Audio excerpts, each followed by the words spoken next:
Kabanata 171. Ang lakas ng labanan ng babaeng ito ay higit na nakahihigit kaysa sa karamihan, kahit nakakaunti ang impormasyon ni Zephyr sa kanya. Ang dahilan kung bakit siya tinawag na Reyna ng Meteor, ay nagmula sa isang labanan na dati niyang naganap kung saan nagpatawag siya ng isang mahusay na bulalakaw sa isa pang mas matandang, maalamat na manlalaban. Pagkatapos noon, siya ay tinawag na Meteor Queen. Sinasabing ang kanyang galing sa pakikipaglaban ay maihahalin tulad sa isang diyosa, na may kakayahang makipag-usap sa mga bulalakaw. Siyempre, ang Queen, na bahagi ng kanyang pangalan ay nagmula sa kanyang hindi nagkakamali na kagandahan at kakisigan, na katumbas ng mga larawan ng hitsura ng mga reyna. Bagaman, ang kakaibang katangian ay madalas siyang nakayapak, nag-iwan ito sa maraming lalaki sa pagkainggit. Ito na ba ang magiging Meteor Queen? Napaisip si Zephyr habang tinitingnan siya mula itaas baba, na pinapansin ang kanyang mga paa. Malakas ka, pero sa akin ang spring water na iyon. Sabi pa ng dalaga. Kung gayon, bigyan mo ako ng ilang ebidensya. Tanong ni Zephyr. Unless you can, this belongs to me now. The spoils of battle. Patuloy niya. Akin na. Hinihingi ng dalaga. Hindi. Akin na ito ngayon. Sabi ni Zephyr habang iniikot ang mga mata. Minal, sigaw ng dalaga. Stubborn, tayo ba? Pang-aasar ni Zephyr. Nasa akin na, kaya akin na. Pabayaan mo na ako. Ganti niya sa nakayapak. Lahat ng tao ay patuloy na ninanakaw ang aking mga gamit at binyo-bully ako. Sigaw ng dalaga, napalitan ng katigasan ng ulo ang ekspresyon ng mukha at naging talon ng luha. Basang-basa at namumula ang mga mata niya na parang naluluha. God damn it, fine. Huffed si Zephyr, wala siyang masabi. Nagsimula siyang magtaka, ang immature little girl na ito ba talaga ang kinabukasan, revered Meteor Queen. Fine fine fine, it's yours. Nilabanan ko ito, at least bigyan mo ako ng kabayaran para dito. Sabi ni Zephyr. Bagamat napakahalaga ng spring water, hindi ito isang bagay na kailangan niya. Tsaka wala pa namang ginawang move ang dalaga para patayin siya sa laban nila kanina. Kaya naman, ayoko nang guluhin pa siya ni Zephyr. Gayunpaman, ang tunay na naglagay sa kanya sa gilid ay ang basa at pulang mata ng dalaga. Alam ni Zephyr kung ipinagpatuloy nila, tiyak na iiyak siya. Kung nalaman lang ng iba sa kanyang nakaraang buhay na pinaiyak ni Zephyr ang Meteor Queen, maraming hindi makapaniwalang tititigan siya. Though, nakasanayan na niya ngayon. Eto, kunin mo yan. Sabi ng dalaga sabay alis ng singsing sa daliri niya. Sa isang iglap, isang bungkus ng mga bagay ang lumitaw sa sahig. May mga table tas, pantapal, at mga scoreboard na nagkalat sa lupa. Ang ano ba? 100 higit sa puntos. Ilan na ba ang napatay niya? Napaisip si Zephyr habang nakatingin sa mga gamit sa lupa. Kung hindi dahil sa kanyang sariling husay, hindi siya magiging ganoon kadaling bugbugin. Biglang napansin ni Zephyr ang isang singsing. Ang singsing ay isang kulay puting jade. Sa ibabaw nito inukit ang maraming iba't ibang ron. Bagamat mukhang luma at karaniwan, nagpabilis ng tibok ng puso ni Zephyr. Isa itong loot ring. Napansin niyang ang singsing na hinubad niya ay isang loot ring, kahit na mas mataas ang kalidad. Nang makita ang walang pakialam na ekspresyon ng dalaga ay napapagod si Zephyr. Siya ay maruming mayaman, hindi ba? Napaisip si Zephyr habang hindi makapaniwalang nakatingin sa dalaga. Kabanata 172. Mayaman na mayaman. Madungis, mabahong mayaman. Ang isang loot ring ay isang hindi pangkaraniwang bagay. Ang sukat ng bulsa nito ay ginawa mula sa makapangyarihang mga manlalaban at smith. Ito ay lubos na may kakayahang mag-imbak ng maraming mga item. Karamihan ay hindi magkakaroon ng pagkakataong makahawak ng loot ring sa kanilang buhay, hindi marami sa dinastiyang Ahi ang magkakaroon nito. Tanging ang mga space shifter ng mga akademya ang maaaring magpanday nito. Ang hindi nakapagsalita kay Zephyr ay ang walang pakialam na paraan ng paghahagis ng dalaga ng singsing sa lupa, na para bang ito ay isang basura. Siguradong madumi siya, mabaho, duguan, mayaman. Pwede ko bang makuha itong loot ring? Tanong ni Zephyr. Oo naman. Sabi ng dalaga habang tumatango. Ang loot ring ay parang wala lang sa kanya. Sige, deal. Sabi ni Zephyr. Pakiramdam niya ay marami siyang nakuha mula rito. Bagamat mahirap makuha ang spring water, ito ay walang halaga kumpara sa isang loot ring. Inihagis ni Zephyr ang bote ng spring water, na masayang nasalo ng dalaga. Mabilis na nawala ang masakit na ekspresyon niya nang matanggap iyon. Tiningnan niya ang singsing sa palad niya, pinag-aaralan ito. Pagkatapos ay itinoon niya ang kanyang kakanyahan dito, nalaman na ang puwang na maaaring hawakan nito ay halos 2 talampakan kwadrado. Ito ay isang mababang grade loot ring, ngunit gayunpaman ay napakahalaga para kay Zephyr. Dahil dito, hindi na kailangan ni Zephyr na magdala ng pack. Ito ay isang mahusay na kaginhawaan na magkaroon nito. Pagkatapos niyang ilagay ang lahat ng gamit niya sa singsing, tumingin si Zephyr sa dalaga. Goodbye. Sabi ng dalaga. Dinampot niya ang kanyang mga gamit, at umalis pa nga nang hindi lumilingon. Umiling si Zephyr. Bagaman ito ay isang mababang uri ng singsing, ito ay isang loot ring pa rin, oh well. Napaisip si Zephyr habang hinihimas ang singsing. Sa isang lugar sa loob ng malalalim na gubat, itinaboy ni Zephyr si Draken. Nagpatawag siya ng bladed energy na sinusuportahan ng mga Draconac. Ang enerhiyang dala nito ay may mga kislap ng kuryente na nakapalibot dito. Ang kanyang pag-atake ay nakarating sa isang malaking halimaw. Isa itong malaking unggoy. Naramdaman ang lakas mula sa pag-atake ni Zephyr, nagpakawala ito ng malakas na sigaw. Hinawi nito ang mahahabang braso, bago ito kumonekta sa isang malaking palakpak, sinusubukang depensahan ang kanyang pag-atake. Isa itong Tier 3 beast na isang Devil Monkey. Ang Devil Monkey ay nakasuot ng mga kalamnan mula ulo hanggang paa, at may sari-saring marka sa madulash nitong balahibo. Itinayo ito tulad ng isang malaking bato, malakas at makapangyarihan. Isa ito sa mas malakas na Tier 3 beast. Sa ilalim ng normal na mga pangyayari, ang mga mas mahina kaysa sa isang agile ng antas 5 ay walang pagkakataong manalo laban dito. Gayunpaman, ang focus at sword skill ni Zephyr, sa ibabaw ng kanyang electrical prowess, ay hindi normal. Sa isang kisap mata, bumaba ang mga kamay ng unggoy sa lupa. Napaungol ito sa sakit, saka tumalikod para tumakbo. Si Zephyr ay hindi masyadong maawain gayunpaman, mabilis niya itong itinapon gamit ang isang slash mula sa kanyang espada. Isang kidlat, matalim na parang bakal, ang humabol sa halimaw.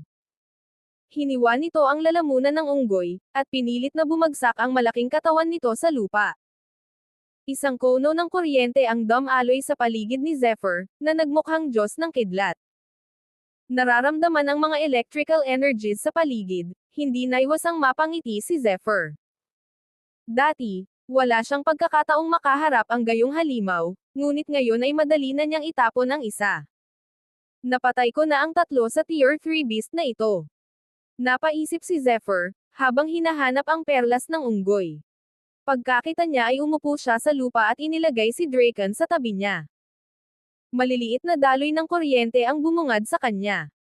Tumingin si Zephyr sa loob, naramdaman ang Ron sa loob na naglalabas ng kakaibang alon. Sa paligid nito, ang 3 kaliskis ay sumasayaw sa draconic fashion. Ito ay sumisipsip ng kuryente sa paligid, dahan-daang itinatayo ang kanilang mga sarili. Nagbabago ang katawan ko simula nang makuha ko ang Ron, hindi lang ang katawan ko. Sa katunayan, kahit ang aking might ay nagbago. I wonder kung ano ang relasyon ng dalawa. Paano nila pinupuri ang isa't isa? Napaisip si Zephyr. Habang pinag-iisipan at pinagmamasdan ni Zephyr ang kanyang Ron, isang malakas na palakpak ng kidlat ang maririnig. Ang lakas ng tunog nito ay parang ibinaba mula sa mismong langit, na yumanig sa kaharian ng mga espiritu ni Zephyr. Biglang napalibutan si Zephyr ng bagyo ng kidlat na patuloy na nakakulong sa kanya. Bagamat, walang kakaiba o kakaibang nararamdaman si Zephyr. Siya ay ganap na nakatutok sa kakaiba, ripple ang epekto. Alam niyang may kinalaman ito sa kanyang bagong nahanap na mga kuryente. Ano ito? Napaisip si Zephyr, habang dinadama niya ang malalakas na surge na dumarating at umalis. Nararamdaman niya ang kapangyarihan nito, ang puwersa nito, ang espiritu nito. Kabanata 173. Pakiramdam ni Zephyr ay parang may ilang mapagmataas, mas mataas na kapangyarihan na nakatayo sa kanyang harapan. Hindi siya mapalagay sa presensya nito. Sa wakas, itinuon ni Zephyr ang lahat sa pagtutok dito, pinagmamasdan ang puwersa ng malapitan, napagtanto niya na ang isang bahagi lang nito ay makikita niya. Isa itong sinag ng Diyos. Ang sinag ng banal na liwanag na ito ay mukhang karaniwan, ngunit may kapangyarihang sirain ang sinumang nilalang. Kahit na malapit lang ito ay sapat na para makapilayan ang isang tao. Bumilis ang tibok ng puso ni Zephyr nang mapagtanto niyang nakatingin siya sa isang hindi kapani-paniwalang tanawin. Ito ay isang banal na sandata. Bagamat kalahati lamang nito ang nakikita ni Zephyr, napansin niya ang maraming iba't ibang mga ukit dito. Ang sandata ay natabunan ng bagyo ng kuryente. Maihahambing pa nga ito sa isang Thunder God. Ano ito? Bago pa makapagpatuloy si Zephyr, isang malakas na boom ang narinig. Ang gayong puwersa ay nagpadala sa kanya na lumipad palabas ng kanyang kaharian ng mga espiritu, pabalik sa mundong corporeal. Anong kapangyarihan? Napabuntong hininga si Zephyr, pagkaraang makabawi. Nabigla siya sa kaibuturan. Bagamat kalahati pa lang ng divine weapon ang nakita niya, hindi malilimutan ang kapangyarihang naramdaman niya mula rito. Wala kang karapatang hawakan ang armas na iyon. Hindi sa ganitong estado. Naisip ni Zephyr, gayunpaman, na-unlock ko na ang isang bahagi nito. Kung magpapatuloy ako sa pagbubutihin, walang duda na magagawa ko ito sa tamang panahon. Hindi ganoon kadaling sumuko si Zephyr. Huminga siya ng ilang malalim, at muling itinoon ang atensyon sa kanyang diwa. Dahan-dahan niyang ipinikit ang kanyang mga mata. Ang banal na sandata ay masyadong malakas, ang kaharian ng espiritu ni Zephyr ay hindi na ito kayang hawakan ng mas matagal. Nakarating na ako sa lakas ng level 9, ang susunod na hakbang ay ang agility level. Kailangan kong magsikap pa. Napaisip si Zephyr habang bumubuo ng plano sa kanyang isipan. Dahil sa kanyang kondisyon, hinding-hindi makakarating si Zephyr sa antas ng agility sa tournament, buti na lang at mayroon siyang sapat na puntos ngayon. Kasalukuyan niyang inilalagay ang kanyang isip sa ibang lugar. Ang Land of Despair ay nagtataglay ng maraming sikreto at maraming kayamanan. Dahil isa na itong magandang pagkakataon, nagpasya si Zephyr na gamitin ang kanyang oras dito. Kailangan niyang hanapin ang mga kayamanang ito. Kailangan kong magsanay ng ilang araw pa. Pagkatapos nito, igagalang ko ang prinsipe. Napaisip si Zephyr. Akala ni Zephyr, tumaas ang kilay niya. Sa kanyang mga bagong tagumpay at kapangyarihan, mas nababagay si Zephyr sa pirma ng primordial energy. Ramdam ni Zephyr ang isang magandang aura na lumipad sa hangin. Ito ay isang kakaiba, lumang aura. Ito ay nagmula sa kakaibang kasamaan, ngunit mayroong isang hangin ng pagkadyos sa loob nito. Ang crisscross of energy na ito ay nag-iwan kay Zephyr na mausisa. Itong aura. Parang yang.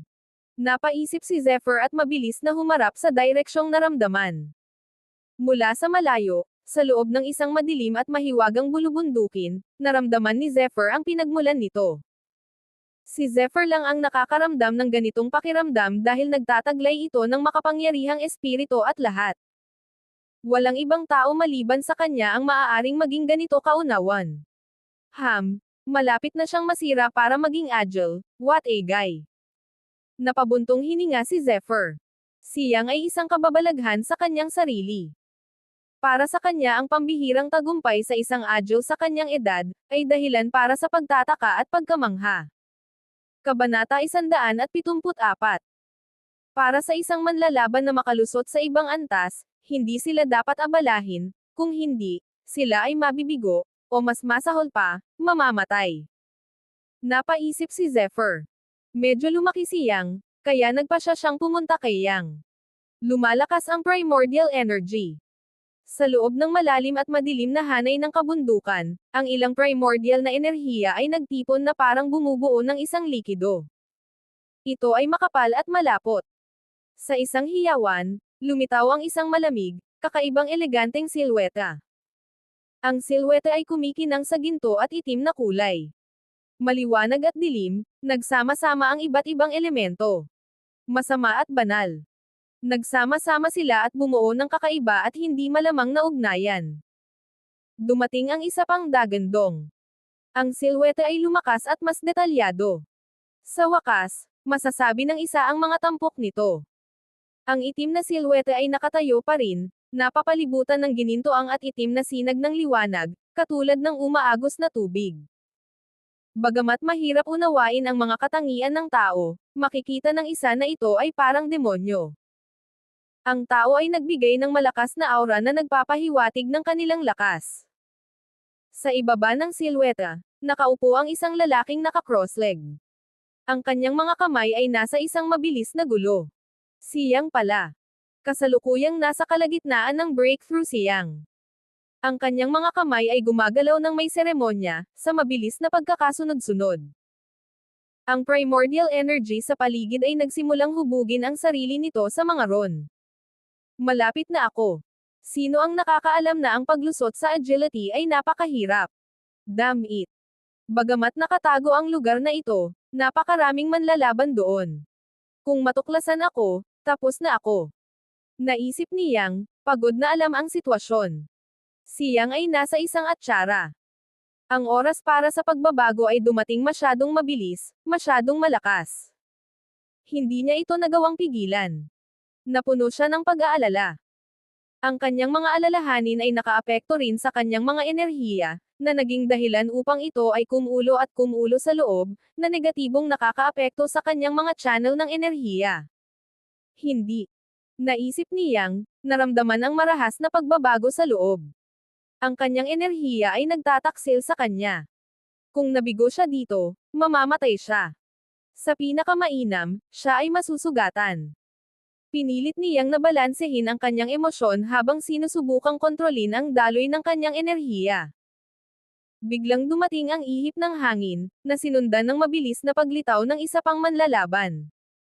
Mukha siyang nasa 20s o higit pa. Sa kanyang likod ay isang espada, at sa kanyang mga mata, ito ay walang iba kundi paghamak. Mabigat ang presensya ng kanyang aura. Nakatitig siya kay Yang habang gumagawa siya ng kakaiba at mapaglarong kilos. Nakaramdam ng inis si Yang sa hitsura ng lalaking ito, nag-aalala siya sa maaaring gawin sa kanya ng lalaking iyon. Ang tanging magagawa niya ay pabilisin ang daloy ng kanyang enerhiya, pabilisin ang kanyang pambihirang tagumpay. Kilala niya ang lalaking ito.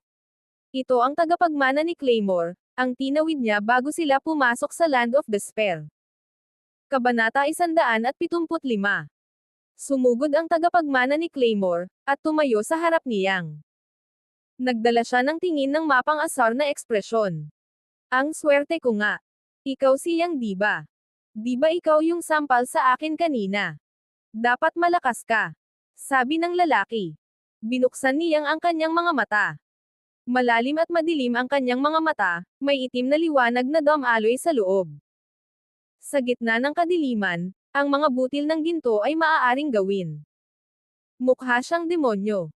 Kahit na ito ay walang iba kundi isang titig, ang lalaki ay sapat na nagulat upang umatras ng ilang hakbang. How dare you stare at me so disrespectfully? I know what you're doing. You're trying to break through, diba? Ha! You're weak. If I were to touch you, siguradong babagsak ka. Ang sabi ng lalaki, kahit hindi sumagot si Yang. Hindi makagalaw si Yang. Nasa pinakamahina na siya ngayon. Ang anumang bahagyang paggalaw ay walang pag-aalinlangan na makapinsala o mamamatay sa kanya. I'm in a good mood today. Napansin ko na nahihirapan ka sa paglusot, pwede ba? Nang matapos ang lalaki, itinaas niya ang kanyang espada, naglabas ng malamig at nakamamatay na layunin. Halatang takot siya kay Yang. Batay sa kanyang mga kilos, masasabi ng isang tao na siya ay makakatulog ng mas mahusay, alam na hindi na magiging problema para sa kanya si Yang. Mamamatay na ba talaga ako sa C**R na to? Hindi. Hindi kailanman. Napaisip siyang habang nakangisi dahil sa posibleng banta. Ang kanyang ekspresyon pagkatapos ay nagbago sa isang determinasyon na ang mga enerhiya sa paligid niya ay sumunod, na nagtitipon ng higit pa sa bawat minuto. Nakagawa na siya ng desisyon. Ipagsapalaran niyang ang lahat para mapababa ang lalaking ito kasama niya. Isang humble ang dumating ng akmang hampasin ng lalaki siyang. Isang sabog ng enerhiya ang dumating sa direksyon ng lalaki, ito ay mabilis at malakas. Imposibleng makapag-react siya sa oras. Dumating ang pag-atake at winasak ang welga ng lalaki, na nagpasa sa mismong lalaki pagkatapos. Hindi. Sigaw ng lalaki, hindi niya inaasahan ang makakasama niya. Nang maramdaman ang bug zone ng enerhiyang ito, hindi maiwasan ng lalaki na mawalan ng pag-asa. Bago pa niya maisip ay nataman na ng espada at kuryente ang tagapagmana nila ni Claymore. Ito ay agad na nagpasingaw sa kanya. Sumabog siya sa ulan ng dugo, na walang iba kundi mga electrical sparks na nanatili sa dati niyang kinatatayuan. Sa sumunod na sandali, lumitaw si Zephyr na nakadamit. Itim. Nagawa ito sa tamang oras, sabi ni Zephyr. Napangiti siya nang mapansin ang karaniwang walang malasakit na siyang, hinayaan ang isang kaaya-ayang ngiti na gumapang sa kanyang mukha.